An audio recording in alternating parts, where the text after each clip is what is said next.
नमस्ते बच्चों। आज मैं आप लोगों को क्लास 7 बसंत भाग 2 का पाठ शाम एक किसान इसका मैं समरी पढ़ाने जा रही हूँ।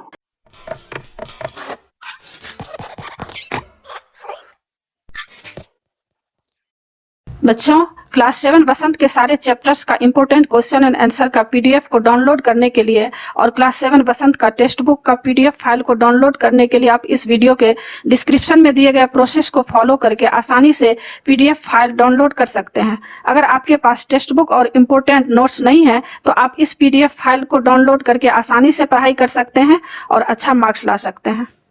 और शाम एक किसान के राइटर कौन है? सर्वेश्वर दयाल सक्सेना जी। और इससे पहले बच्चों, मैं आप लोगों के पाठ्य पुस्तक से हिमालय की बेटियां, मिठाई वाला, कठपुतली, रक्त और हमारा शरीर, पापा खो गए, इसका मैं वीडियो बना चुकी हूँ। उसको देखने के लिए ऊपर दिए गए आई बटन पर क्लिक करके देख सकते हैं या नीचे दिए गए डिस्क्रिप्शन बॉक्स में भी देख सकते हैं या प्लेलिस्ट में आप जाकर देख सकते हैं। उसमें समरी भी बनाया हुआ है, क्वेश्चन आंसर और फुल एक्सप्लेनेशन भी है। बच्चों, आप लोग जरूर देखिएगा। और बच्चों, आप जो भी चैप्टर पढ़ना चाहते हैं उस चैप्टर का नाम लिखकर उसके आगे मेरे चैनल का नाम लिखिए, देवजनागरी, DEVZ स्पेस देकर NAGRI, और यूट्यूब पर सर्च कीजिए, आपको वह चैप्टर आसानी से मिल जाएगा। और बच्चों, अभी मैं आप लोगों को क्लास 7 बसंत भाग 2 का पाठ 8वां चैप्टर है शाम एक किसान, इसका मैं समरी पढ़ाने जा रही हूँ। तो समरी में देखते हैं कि इसमें जो कवि क्या कहना चाहते हैं। कवि ने किसान के रूप में जाड़े की शाम के प्राकृतिक दृश्य का चित्रण किया है। इस कविता में कवि किसान के रूप में जाड़े की जो शाम होती है, जाड़े की शाम किस तरह की होती है, उसका बहुत ही सुंदर इसमें दृश्य उपस्थित किया गया है। आप लोग भी जाड़े का समय देखे होंगे, गर्मी का शाम अलग होता है, जाड़े का शाम किस तरह होता है, तो इसका बहुत ही सुंदर इसमें चित्र कवि ने उपस्थित किया है। इस प्राकृतिक दृश्य में पहाड़ बैठे हुए एक किसान की तरह दिखाई दे रहा है। इसमें जो पहाड़ है वह कैसा दिख रहा है?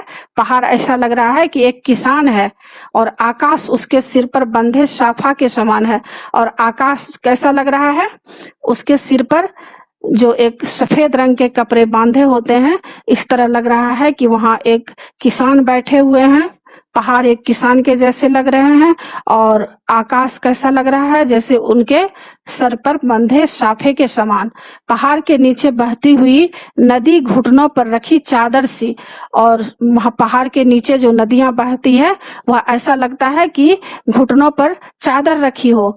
आप लोग देखते ही होंगे कि जाड़े के महीने में क्या होता है, ठंड लगने लगती है शाम के समय, तो ऐसा लगता है कि वहां जो नदी है, तालाब है, वह लग रहा है कि उस किसान के घुटनों पर चादर जैसी रखी हुई है।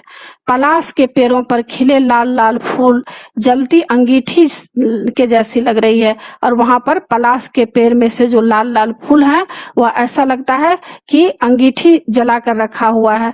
तो मतलब यहाँ जाड़े का दृश्य उपस्थित किया गया है। जैसे हम लोग जानते हैं कि जाड़े में बच्चे देखते हैं हम लोग किस तरह जाड़े के समय में अंगीठी जलाते हैं, शाम को हम लोग आग से अपना हाथ पैर सेकते हैं, हम अपने देह में थोड़ी सी गर्मी लाने का कोशिश करते हैं। तो इस तरह का दृश्य उपस्थित किया गया है कि पहाड़ एक किसान की तरह लग रहा है, आसमान ऐसा लग रहा है जैसे किसान के माथे में एक सफेद रंग के कपड़े बांधे हैं, और किसान के पैर के नीचे जो पहाड़ के नीचे जो पानी बह रहा है वह ऐसा लग रहा है कि किसान चादर ओढ़ लिया है, पैर पे रखा है, और वहां जो पलाश के पेड़ में से लाल लाल फूल खिल रहे हैं वह लग रहा है जैसे वहां पर एक अंगीठी जलाया गया है आग सेकने के लिए। और पूरब क्षितिज पर घना होता अंधकार, झुंड में बैठी भेड़ों जैसा, और पश्चिम तो क्या है, पूरब क्षितिज पर। क्षितिज किसको बोलते हैं? जहां पर बहुत दूर देखने पर हम लोगों को लगता है ना कि किस तरह आकाश और धरती मिलती हुई दिखाई देता है, तो उसी को क्षितिज बोलते हैं। तो जब हम पूरब की तरफ देखते हैं तो बहुत ही अंधकार, और वहां पर झुंडों में बैठी हुई भेड़ है, भेड़ जैसा लग रहा है। और पश्चिम दिशा में डूबता सूरज चिलम पर सुलगती आग की भांति लग रहा है। और पश्चिम दिशा में जो सूरज डूब रहा है वह किस तरह लग रहा है? चिलम आप लोग नहीं देखते जानते होंगे बच्चों, एक चिलम पहले जमाने में लोग पीते थे, उसमें आग रहता था और उसके अंदर कुछ तंबाकू जानते होंगे आप लोग, उसमें तंबाकू की तरह ही कुछ होता है जिससे उन लोगों को थोड़ी सी नशा आ जाती है।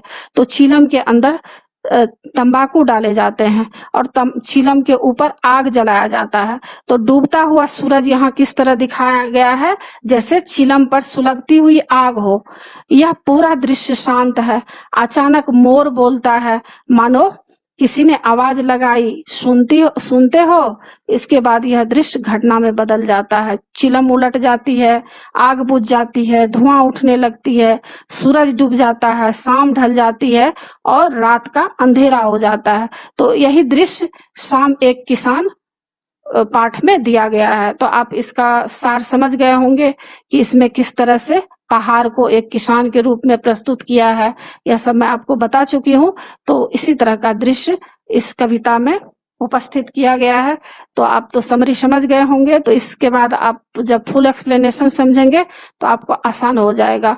तो इसी के साथ बच्चों पाठ समाप्त होता है। आशा है आप लोगों को समझ में आ गया होगा। और बच्चों आप मेरे चैनल देवजी नागरी को जरूर सब्सक्राइब कीजिएगा और सब्सक्राइब के बगल में बेल आइकन बटन है, उसे जरूर क्लिक कीजिएगा और लाइक कीजिएगा, शेयर जरूर कीजिएगा और कमेंट्स कीजिएगा बच्चों कि आपको यह पाठ कैसा लगा। नए पाठ के साथ फिर मैं मिलूंगी। धन्यवाद बच्चों।